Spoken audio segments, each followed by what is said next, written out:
नमस्कार, आप देख रहे हैं न्यूज नेशन। मैं हूं आपके साथ अनुराग दीक्षित और इस वक्त की बड़ी खबर आपको बता रहे हैं। न्यूज नेशन के खुलासे के बाद दरगाह का मौलाना फरार हो चुका है। नोएडा में सेक्टर 54 की दरगाह में नहीं मिला मौलाना मोहम्मद शकील। इस वक्त की बड़ी अपडेट आपको बता रहे हैं। स्टिंग ऑपरेशन के बाद दरगाह पहुंची थी न्यूज नेशन की टीम और जब न्यूज नेशन की टीम दरगाह पर पहुंची तो मौलाना मोहम्मद शकील मौके से फरार मिला, गायब हो चुका है। जैसे ही स्टिंग ऑपरेशन के बाद मौलाना का सच सामने आया, उसके बाद मौलाना गायब। न्यूज नेशन के स्टिंग ऑपरेशन में चौंकाने वाला खुलासा हुआ है। नोएडा के सेक्टर 54 के जंगल में स्थित दरगाह पर बैठने वाले मोहम्मद शकील ने उस स्टिंग ऑपरेशन में ऐसे दावे कर दिए जो पूरे होने बिल्कुल मुश्किल हैं। मैं इसी दरगाह पर मौजूद हूँ। स्टिंग ऑपरेशन चलने के बाद हम यहाँ पर इसलिए पहुँचे ताकि मोहम्मद शकील अपनी प्रतिक्रिया दे सकें और वो इस स्टिंग ऑपरेशन के बारे में कुछ बता सकें। लेकिन यहाँ की मैं तस्वीर आपको दिखाऊँ, फिलहाल यहाँ पर कोई भी मौजूद नहीं है और इस दरगाह पर तमाम जो लोग हैं वो अपना आते रहते हैं दिन भर। आज जुम्मे का दिन है, हालांकि नमाज यहाँ पर नहीं अता की जाती है। पिछले दिनों नमाज यहाँ पर हुआ करती थी और पुलिस और प्रशासन द्वारा नमाज पढ़ने के लिए यहाँ पर मना कर दिया है। नहीं तो आज के दिन, जुम्मे के दिन, काफ़ी यहाँ पर भीड़ होती है। सबके बीच में मोहम्मद शकील द्वारा जिस तरीके के दावे यहाँ पर किए गए कि वो दुश्मन को निस्तो नाबूद कर देंगे या उल्लू की बलि दी जाएगी या अन्य जानवरों की बलि दी जाएगी, शमशान घाट में बैठकर तमाम विधि विधान किया जाएगा, इस तरीके के दावे कहीं ना कहीं पूरे मामले की पोल खोलते हुए नजर आ रहे हैं। फिलहाल पूरे मामले को लेकर नोएडा पुलिस ने भी संज्ञान लिया और नोएडा पुलिस के अधिकारी इस मामले की जांच करने की अब बात कर रहे हैं। हो सकता है पुलिस भी यहां पर पहुंचे और मोहम्मद शकील से इन दावों को लेकर पूछताछ की जाए, क्योंकि आस्था के नाम पर हिंदू या मुस्लिम तमाम लोगों को इसी तरीके से बरगलाया जाता है और उनसे पैसा ऐंठ लिया जाता है, जादू टोने के नाम पर, तांत्रिक विद्या के नाम पर। तो ऐसे लोगों को बेनकाब करने के लिए न्यूज नेशन की ये मुहिम लगातार जारी है। वीडियो जर्नलिस्ट संजय शर्मा के साथ अमित चौधरी, न्यूज नेशन, नोएडा। तो न्यूज नेशन के ऑपरेशन पाखंड लोक में आस्था के नाम पर भोले भाले लोगों को गुमराह करने वाली बड़ी साजिश का फंडा बोल हुआ।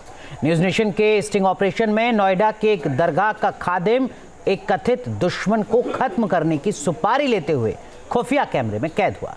इस खादिम ने चीतल की बलि देने की बात कही। किस तरह ये पूरी साजिश सामने आई, देखिए ये खास रिपोर्ट।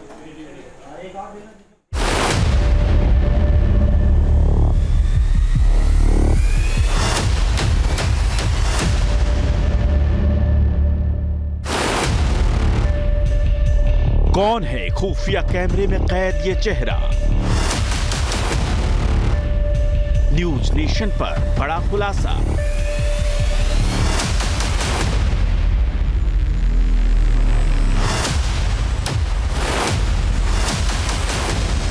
न्यूज नेशन के अंडरकवर रिपोर्टर दरगाहों के नाम पर चल रहे अंधविश्वास की पड़ताल करने के लिए पहुंचे देश की राजधानी दिल्ली से सटे शहर नोएडा।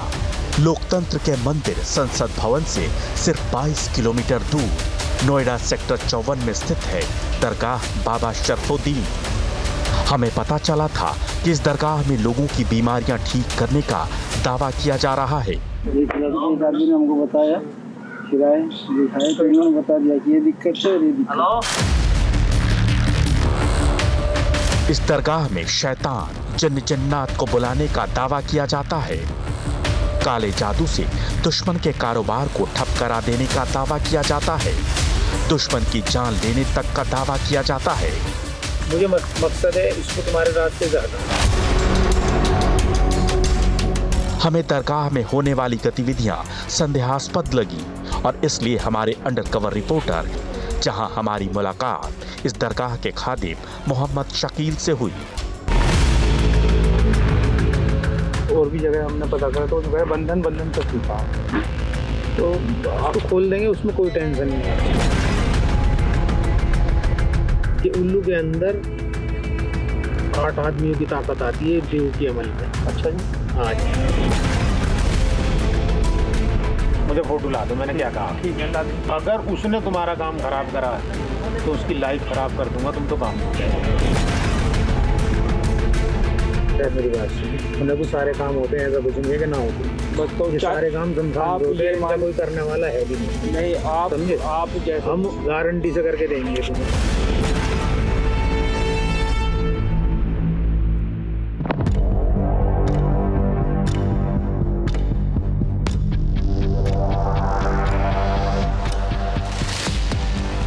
याद कर लीजिए इस चेहरे को।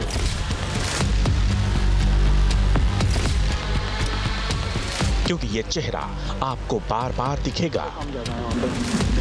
यहाँ पर कौन बैठते हैं? तो हम बैठ जाएंगे। इसका नाम है मोहम्मद शकील। दरगाह बाबा शरफुद्दीन का खादिम, नोएडा की दरगाह का जाना पहचाना चेहरा। ऑपरेशन पाखंड के 2 अंडरकवर रिपोर्टर्स ने इस खादिम की सच्चाई सामने लाने की ठानी और खुफिया कैमरे और एक झूठी कहानी के साथ दरगाह में जा पहुंचे। बोलो क्या बात? अच्छा, थोड़ा सा अकेले हम बात करना चाह रहे थे कुछ। दरअसल में बहुत आस से आए हैं। हमारा दरअसल में पहले भी एक बार आए थे तो मन्नत यहाँ पे पूरी हुई थी, तो तब से हमें बड़ी आस है। और हमारी इससे टाइम पहले आए थे, यहाँ करीब आए थे हम 6 महीने पहले, 5-6 महीने पहले। हाथ जोड़ के चले गए थे। तो काम आधा ही रुका हुआ। 1-2 लोगों ने हमारे दरअसल में पहले बहुत अच्छा काम था, दुकानदार हैं, मोबाइल का काम था, और दूसरा उसका काम था रेडीमेड गारमेंट्स का। अच्छा। उसके बाद हुआ ये कि कोरोना के बाद से जो है, मतलब कोरोना में भी बहुत अच्छा काम चला, कोरोना के बाद भी बहुत अच्छा काम चला। उसके बाद से काम में ऐसा लग गया जैसे बंधन था। तो कई जगह पूछवाया, दिखवाया, तो कहने लगे कि भैया वो किसने कुछ ये करवा दिया, वो करवा दिया। तो बाद में कई लोगों ने पता भी करवाया कि वो काम जो है हमारे किसी ने बंधवाया हुआ है। तो हमें जो है ना, मतलब जैसे और भी जगह हमने पता करा तो जो है बंधन चक्की था, तो आप खोल देंगे, उसमें कोई टेंशन नहीं है।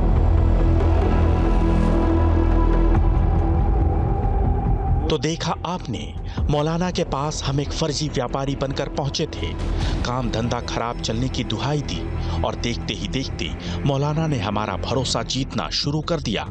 लेकिन इसके बाद हमने मौलाना के सामने एक बहुत ही खतरनाक मांग रख दी। साहब, हम ये चाह रहे थे कि जिसने हमारे साथ ये किया ना, वो मतलब कि उसका काम एकदम फ्रीज कर दो, उसे तबाह कर दो, क्योंकि उसने हमारे साथ। मेरी बात सुनिए, उन्हें कुछ सारे काम होते हैं, ऐसा कुछ नहीं है कि ना होते। बस तो सारे काम समझाओ, कोई करने वाला है भी नहीं। आप समझे? आप जैसे हम गारंटी से करके देंगे तुम्हें। इस बातचीत के बाद बात पैसे पर आ पहुंची। इसके लिए हम पहले से तैयार थे और अंडरकवर रिपोर्टर ने मौलाना को कुछ पैसे दिए। मौलाना ने अपनी फीस ली, 1400 रुपए का सामान और फोटो लेकर आने को कहा। यानी कारोबारी दुश्मन को तबाह करने की डील फिक्स हो गई। 1 मिनट पहले मेरी बात सुनो, 1400 रुपए का सामान आएगा और कल मुझे फोटो भिजवा दो। अगर कल तुम फोटो लेकर आओगे तो फिर कल जुम्मा पड़ जाएगा, नहीं आएगा शनिवार में। आखिर दूसरे दिन हमारे अंडरकवर रिपोर्टर जब दरगाह पहुंचे तो मौलाना हमारा इंतजार करता मिला। लिया है वो सामान तो नहीं, हम पैसे दे देते हैं। सामान अगर आपके पास रखा तो होगा ही कुछ ना। मंगवाता हूँ मैं भाई। अब मैंने काम बंद कर रखा, मैंने बताया ना, मैंने कोरोना के बाद बिल्कुल बंद कर दिया था। मेरी तबीयत ठीक नहीं रहती। ओहो। तो पहले रात दिन यहीं रहता था, काम करता था। गाड़ी मेरी यहीं खड़ी रहती थी, भागते थे, दौड़ते थे। फोटो तो हम ले आए। फोटो दे दो बस तुम मुझे। बड़ी लाए तो उससे निकलानी पड़ी ना, व्हाट्सएप पे। हाँ, मुझे पासपोर्ट साइज दिखने वाली।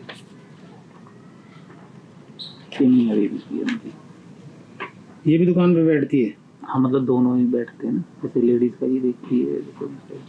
इसकी माँ का नाम बता दो मेरे लड़की का नाम है, इसका नाम है सुनीता। इसकी माँ का नाम है गायत्री देवी। नाम सही देना तो काम सही होगा। हाँ, नाम सही। और नाम सही नहीं होंगे ना तो नाम तो सही। सुनीता और माँ का नाम है गायत्री देवी।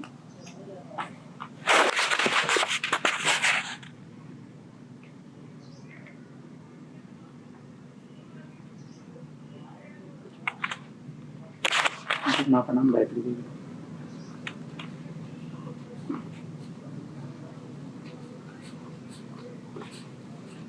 इसका बताओ लड़की का। अमित कुमार। लमिति है, अमित कुमार लिखता है नाम है। माँ का नाम बताओ तो बस। अमिति को तो इसका फोटो। बाप का नाम सुल्तान सिंह। बाप का नहीं, माँ का नाम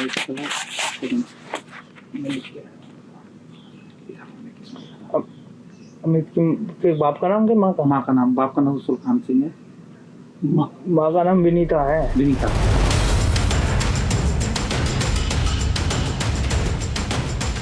हमने जो फोटो मौलाना शकील को दी वो एआई तकनीक से बनी एक काल्पनिक फोटो थी। नाम भी हमने काल्पनिक ही बताए, लेकिन मौलाना शकील हमारे सच को पहचान नहीं पाया। अब तक साफ हो चुका था कि मौलाना ने पैसे ऐंठने के लिए पाखंड का जाल बिछा रखा है, अंधविश्वास की दुकान खोल रखी है। उसे हमारे अंडरकवर रिपोर्टर से भी पैसे चाहिए थे और हमारे अंडरकवर रिपोर्टर को जाननी थी मोहम्मद शकील की सच्चाई। इसलिए हमारी टीम तीसरी बार दरगाह में खादिम के सामने जा बैठी।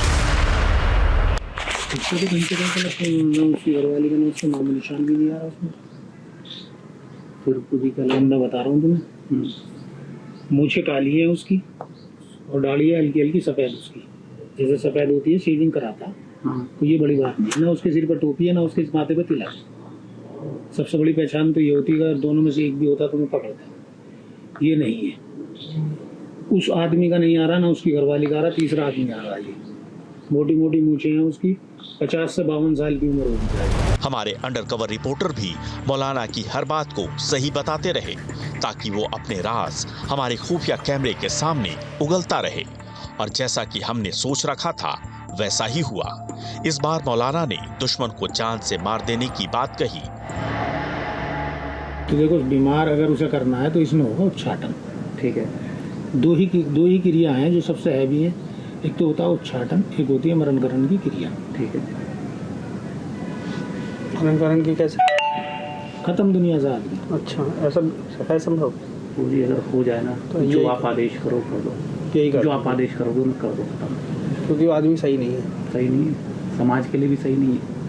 तो सोच लो एक बार। सोच लिया हमने तो पहले ही दिन कहा था। तमाम कोशिशों के बावजूद मौलाना इस बात का खुलासा करने को राजी नहीं हुआ कि आखिर कैसे वो शैतानों को बुलाएगा और इसके लिए वो कौन से हथकंडे अपनाएगा।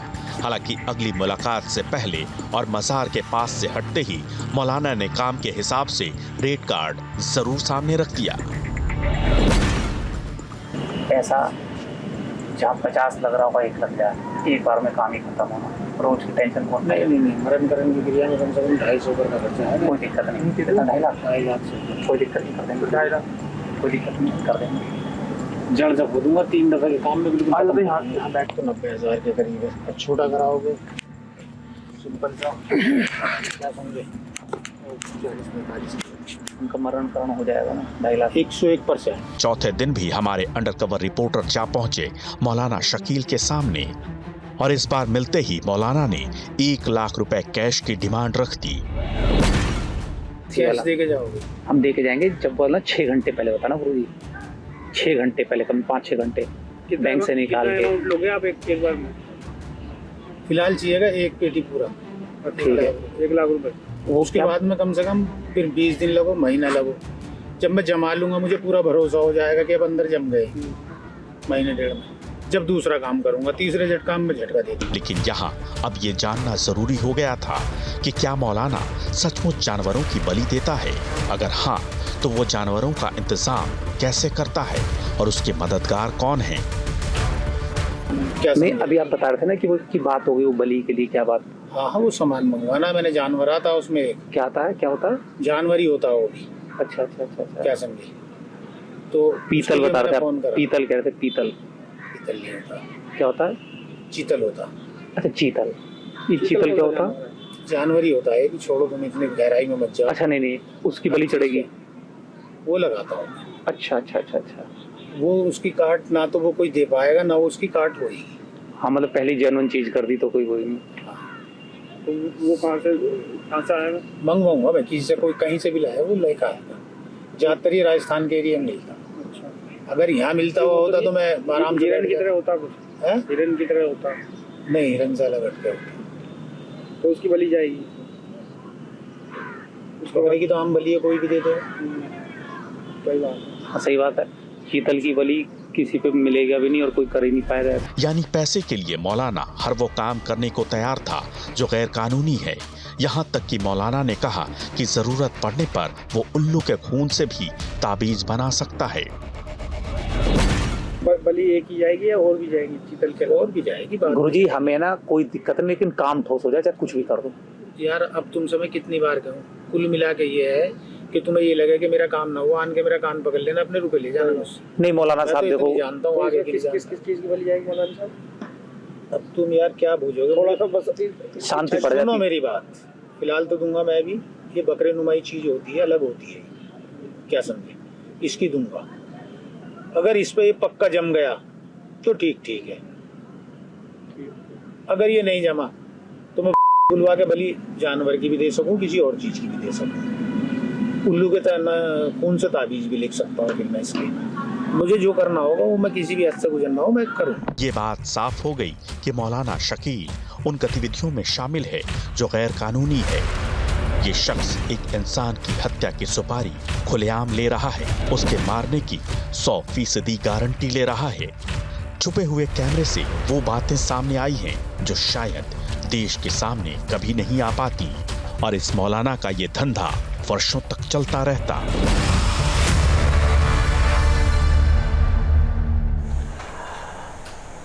तो न्यूज नेशन ने पाखंड लोग का एक बड़ा खुलासा किया है। सीधा रुख करते हैं, हमारे सहयोगी अमित चौधरी हमारे साथ जुड़ रहे हैं, नोएडा से संबंधित पुलिस थाने पर मौजूद हैं। अमित, पुलिस प्रशासन इस बड़े खुलासे के बाद एक्शन मोड में आ चुका है।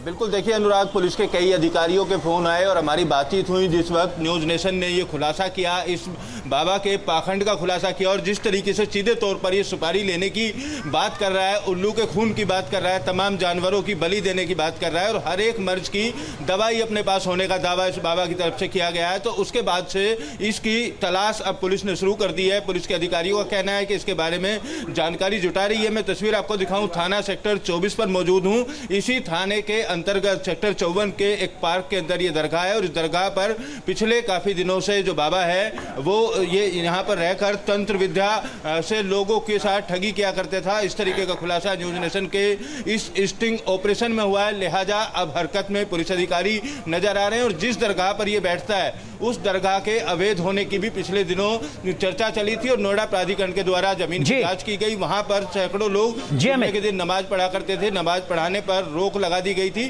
क्योंकि इस दरगाह पर किसी भी तरीके की नमाज अब पिछले 3 महीने से पूरी तरीके से बंद है।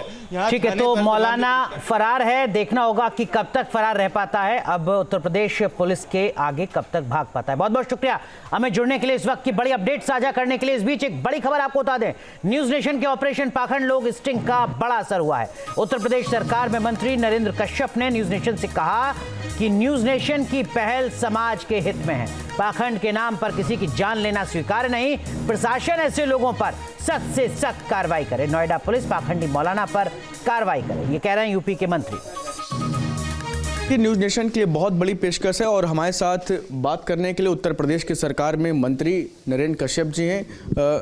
मंत्री जी, न्यूज नेशन एक बहुत बड़ा पाखंड करके शो कर रहा है, इसमें हम तमाम मौलानाओं और उन लोगों का पर्दाफाश करते हैं जो गलत तरीके से लोगों को बहलाते हैं, फुसलाते हैं और अलग अलग तरीके से लोगों को फंसाने का काम करते हैं। किसी पेशकश में एक मौलाना शकील है नोएडा में, वो लोगों को मारने की फिरौती, जानवरों को बलि देने की काम करते हैं, और अलग अलग तंत्र मंत्र से लोगों को राहत दिलाने की बात कहते हैं। कैसे देखते हैं इस तरह के लोगों को पर्दाफाश, क्योंकि न्यूज नेशन इस पेशकश को करीब लंबे समय से मुहिम को चला रहा है, इस बार कैमरे में कैद हुआ है एक मौलाना। न्यूज नेशन की पाखंड के खिलाफ एक पोल खोलने की पहल मेरे ख्याल से देश के लिए, समाज के लिए एक अनूठी पहल है, क्योंकि हमारे देश में किसी न किसी माध्यम से बहुत सारे लोग नर बलि देकर, पशुओं की बलि देकर कई तरह के कर्म कांड करते हैं, कई तरह की रूढ़िवादिता को प्रदर्शित कर दी, जिसमें कई लोगों की जानों भी गई हैं। तो मेरे ख्याल से न्यूज नेशन की ये पहल कहीं ना कहीं समाज के हित में है। और अभी जैसे नोएडा के बारे में आपने कहा कि कोई मौलाना इस तरह के कृत्य करके लोगों की जान लेने पर उतार हुआ, और भी बहुत सारे ऐसे मुद्दे और मिसालें हमारे देश में आई हैं जिसके माध्यम से लोगों ने पाखंड का सहारा लेकर लोगों की जान लेने की कोशिश की है। लोकतंत्र में किसी कीमत पर भी पाखंड के नाम पे किसी की जान लेना स्वीकार्य नहीं है। मेरे ख्याल से इस पहल को समाज के हर व्यक्ति को समझना है। न्यूज नेशन क्या मुहिम चल रहा है, ऑपरेशन पाखंड, और इस बार तो कुछ गजब हुआ मंत्री जी। वो रुपया लेकर के बकायदा कैमरे में रुपया लिया गया, उसने कहा कि हम आपके दुश्मनों को दूर कर देंगे, उन्हें खत्म कर देंगे किसी भी तरीके से। क्या इस तरह की घटनाएं गंभीर नहीं है? देखिए, ये पाखंडवाद, अंधविश्वास और अशिक्षा की दिन है। क्या ये वक्त नहीं है कि कुछ इस बारे में सोचा जाए? नहीं, अगर ऐसी शिकायत है तो कोई लिखित देगा तभी ना कार्रवाई होगी। देखिए, लाख कोई कुछ कहे, कोई मौलवी हो, मौलाना हो, कोई भी हो, बीमार होने पर हॉस्पिटल जाना है। मुर्गा काटने से या भेड़ा खसी काटने से नहीं वो ठीक होगा, उसको हॉस्पिटल जाना पड़ेगा, डॉक्टर के पास। अगर उसे डिग्री चाहिए इंजीनियरिंग की, मेडिकल की, किसी कोई भी डिग्री चाहिए तो उसको कॉलेज जाना पड़ेगा। ये देश परंपराओं का रहा, देश का एक संस्कृति रही है। लोग देश में आज भी बहुत ही एक तरह से अंधविश्वास लोग कर लेते हैं, भोले भाले लोग हैं, और उसका कुछ फ़ायदा लेकर के जिस तरह से अंधविश्वास पे लोग उनको एक्सप्लॉइट करते हैं, कहते हैं इस मंत्र से ये गंभीर से गंभीर बीमारी ठीक हो जाएगी, ये सफलता मिल जाएगी। तो इस पे निश्चित तौर से अब ये वक्त आ गया है कि जिस तरह से इसको लेकर के इस कुरीति को और एक बड़े पैमाने पर लोगों के साथ एक्सप्लॉइटेशन हो रहा है, तो इस पे कहीं न कहीं संज्ञान लेने की ज़रूरत है और इस पे आगे कोई न कोई कदम उठाने की आवश्यकता है। हर आदमी को उसको कहीं ना कहीं वो जवाबदेह होना चाहिए, चाहे वो कोई भी हो। और काफ़ी लोगों को तो जवाबदेह बना देते हैं, लेकिन जो हमारे इस तरह के जो बाबा हैं और जो भी मौलाना है, किसी भी धर्म के लोग हैं, वो उनके लिए बहुत सख्त कानून होना चाहिए, उनको भी सजा। वो अंधश्रद्धा का शिकार बना के ठगते हैं, उस प्रकार के लोगों के लिए कठोर कानून होना चाहिए और देश में व्यापक जागरूकता सृजन किया जाना चाहिए। तो न्यूज नेशन ने मौलाना से जब उसके इस पाखंड के बारे में पूछा तो उसकी बोलती बंद हो गई। सुनिए कैसे मौलाना स्क्रीन पर आते ही घबरा गया। कि मोहम्मद शकील, जितनी बेबाकी से भी आप झूठ बोल रहे हैं ना, उतनी बेबाकी से आप कैमरे पर भी अपने इसी पाखंड के साथ कैद हो चुके हैं, और ना करने से कोई फायदा नहीं। आप तैयार रहिए, क्योंकि कानूनन रूप से आप एक मुजरिम की तरह एक्ट कर रहे हैं। आपने तमाम षड्यंत्र रचा है किसी को मारने के लिए, आपने तमाम षड्यंत्र रचा है वन्य जीवों की हत्या करने के लिए। बिल्कुल गलत। आपने रिपोर्टर से पैसे लिए, नोट गिनते तक आप कैमरे पर कैद हो चुके हैं मोहम्मद शकील। आपने 3 दिन तक लगातार हमारे रिपोर्टर्स को बुलाया, और चौथे दिन आपने बुलाने के बाद 50,000 रुपए की मांग की और कहा कि राजस्थान से तुरंत आपको चीतल मंगवाना है, और आप पूरी तरीके से कैमरे पर एक्सपोज हो चुके हैं। उन्होंने बुलवाया है। कैसे कौन बुलवा? आप मौत की गारंटी बांट रहे थे, मौत की गारंटी, मैं मार के दूंगा, मैं ये काम खत्म करके दूंगा, नहीं तो पैसे वापस। अभी मैं न्यूज देख लूं क्या है, फिर आपसे बात करूं। कौन सा? फिर आप बात करने के लिए नहीं बचेंगे, फिर आपको जो है कानूनी एक्शन के लिए तैयार होना पड़ेगा। ठीक है, जो इन लोगों ने किया वो बढ़िया किया है। और आप जो कर रहे हैं वो क्या कर रहे थे? अगर इन्होंने बढ़िया किया तो आप क्या कर रहे हैं? आप जो कर रहे हैं फिर वो क्या है? मैंने कुछ नहीं किया। ये मेरे पीछे 3 दिन से पड़े हुए थे, मुझसे पूछ रहे थे बार बार।